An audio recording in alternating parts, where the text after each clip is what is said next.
अस्सलाम वालेकुम।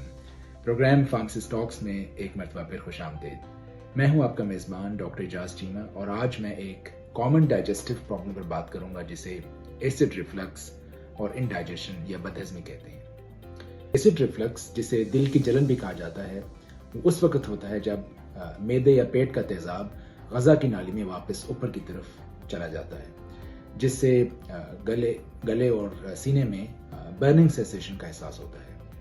जबकि बदहज़मी या इंडाइजेशन उस कैफियत को कहते हैं जब मैदे के ऊपर वाले हिस्से में दर्द महसूस हो और उसके साथ साथ ब्लोटिंग या गैस की शिकायत भी महसूस हो। नाज़रीन, एसिड रिफ्लक्स और इंडाइजेशन को बहुत सारे फैक्टर्स ट्रिगर कर सकते हैं। इसमें प्राइमरीली आपका लाइफस्टाइल शामिल है, जिसमें आपकी डाइट, मिसाल के तौर पर स्पाइसी फूड्स का इस्तेमाल, रात को लेट खाना खाना, स्मोकिंग या तंबाकू नोशी, अल्कोहल और फिजी ड्रिंक्स वगैरह का इस्तेमाल शामिल है।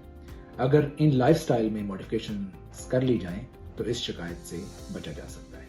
नाज़रीन, इन लाइफस्टाइल मॉडिफिकेशंस करने के साथ साथ आप ओवर द काउंटर मेडिसिन भी इस्तेमाल कर सकते हैं एसिड रिफ्लक्स या इंडाइजेशन के लिए, जो कि फार्मेसीज पर आसानी से दस्तयाब हैं। इनमें जनरली स्पीकिंग 3 किस्म की अद्वियात आप फार्मेसी से खरीद सकते हैं बगैर नुस्खे के। नाज़रीन, इन ओवर द काउंटर मेडिकेशंस की पहली किस्म एंटासिड्स की है, जो कि आपके मैदे के तेज़ाब या एसिड को न्यूट्रलाइज करने में मदद फराहम करती हैं। ये मुख्तलिफ डोजेज फॉर्म्स में फार्मेसीज पर आसानी से अवेलेबल हैं, जिसमें सिरप्स, टैबलेट्स, च्यूबल टैबलेट्स, पाउडर्स वगैरह शामिल हैं। इन एंटासिड्स को इस्तेमाल करके आप अपनी एसिडिटी की शिकायत को में फौरी रिलीफ पा सकते हैं, लेकिन ये याद रखिए कि अकेले इन एंटासिड्स का इस्तेमाल देर पर आपको इस तकलीफ से निजात नहीं देता और आपको इनके साथ दूसरी मेडिसिन का भी इस्तेमाल बाज़-औक़ात करना पड़ता है। दूसरा ये कि इन एंटासिड्स का ज़्यादा देर का इस्तेमाल आपको डायरिया और बाज़-औक़ात किडनी प्रॉब्लम्स वगैरह की शिकायत भी दे सकता है। दूसरी किस्म की अद्वियात को H2 ब्लॉकर्स के नाम से जाना जाता है। ये भी फार्मेसीज पर बगैर नुस्खे के आसानी से अवेलेबल हैं। इनमें generally speaking cimetidine, ranitidine, famotidine वगैरह शामिल हैं। ये एंटासिड्स की तरह आपको फ़ौरन रिलीफ तो फराहम नहीं करते, लेकिन आपके मैदे में जो तेज़ाबियत या एसिड की प्रोडक्शन है उसको ज़्यादा देर तक रिलीफ ज़रूर फराहम करते हैं बमुकाबिल एंटासिड्स के। और इनमें से बाज़ जो अद्वियात हैं वो आपको कम से कम 12 घंटे तक आपको इस शिकायत से रिलीफ फराहम करते हैं। इनको खाने से कम 1 घंटा पहले इस्तेमाल करना चाहिए। और दूसरी मेडिसिन की तरह इनके भी कुछ साइड इफ़ेक्ट्स हैं, जिनके इस्तेमाल से आपको डायरिया या सर दर्द वगैरह की शिकायत हो सकती है। नाज़रीन, इन ओवर द काउंटर मेडिकेशंस की तीसरी और आखिरी किस्म को हम प्रोटॉन पम्प इनहिबिटर्स के नाम से जानते हैं।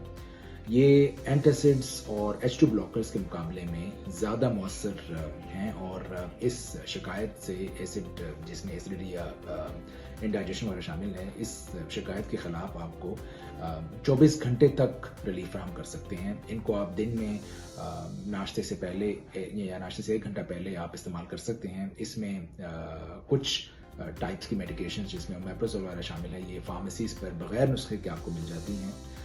इनका इस्तेमाल अमूमी तौर पर महफूज समझा जाता है, लेकिन ज़्यादा या लॉन्ग टर्म इस्तेमाल जो है वो आपको बाज़-औक़ात कुछ साइड इफ़ेक्ट्स वगैरह दे सकती हैं, जिसके अंदर विटामिन B12 वगैरह की कमी साबित हो सकती है। इसी तरह आपको बाज़-औक़ात सर दर्द या डायरिया की शिकायत भी हो सकती है। नाज़रीन, इट्स इम्पॉर्टेंट टू रिमेंबर कि ये तीनों किस्म की अद्वियात जिनका भी हमने जिक्र किया है, ये आपको एसिडिटी, हार्टबर्न और इंडाइजेशन की शिकायत से के ख़िलाफ़ बहुत मौसर तरीके से आपको रिलीफ फराहम कर सकते हैं, लेकिन ज़रूरी नहीं कि ये सभी के लिए मौजू हों। अगर आप इस तकलीफ़ का बार बार शिकार हो रहे हैं तो फ़ौरन अपने डॉक्टर से रजू करें। उम्मीद है कि ये मालूमात आपको मुफीद लगी होंगी। इन मालूमात को आप दूसरों तक भी शेयर करें और देखते रहें प्रोग्राम फार्मासिस्ट टॉक्स। बहुत शुक्रिया।